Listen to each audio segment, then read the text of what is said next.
Assalamu alaikum, how are you all? I think that all of you are well by the grace of Allah. Today I have come in front of you taking another video which is very important for your refractive meta examination. It is especially for the SSC candidate 2024 and it is from the chapter 9, the refraction of light. And it is related to the refractive index mathematical problem.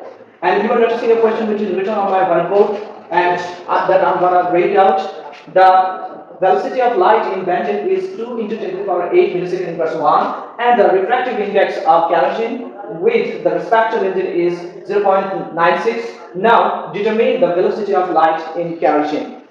Okay, we have already read the question. Now we'll have to solve it or sort out it. If you want to solve this mathematical problem, then it is prime needed to know the formula.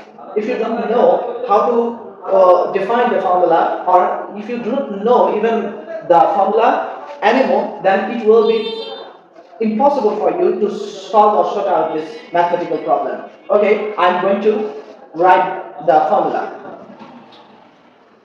This is the solution. We know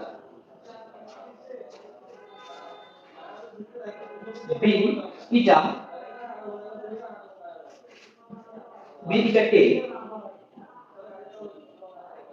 CB by CK. What does it mean by B eta K? B eta K means the refractive index of kerosene with respect to benzene.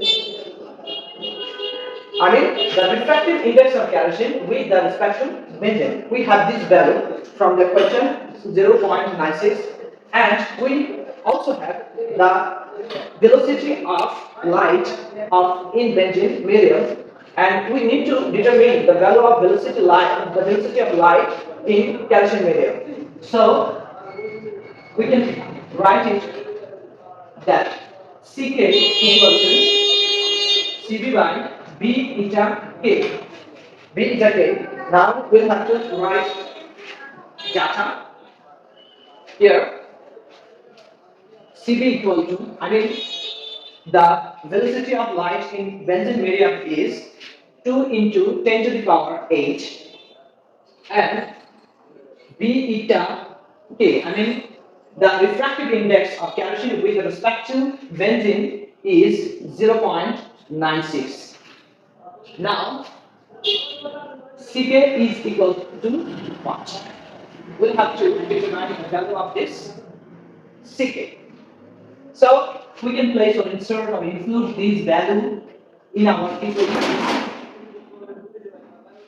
2 into 10 to the power 8, 2 into 10 to the power 8, 0.96. Then we can write 2.08 into 10 to the power 8 millisecond inverse 1.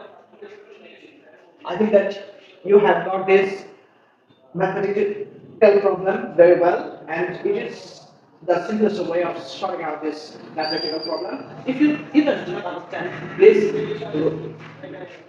be contacted with us. I think that we will be able to make you understand in the next class. Thank you.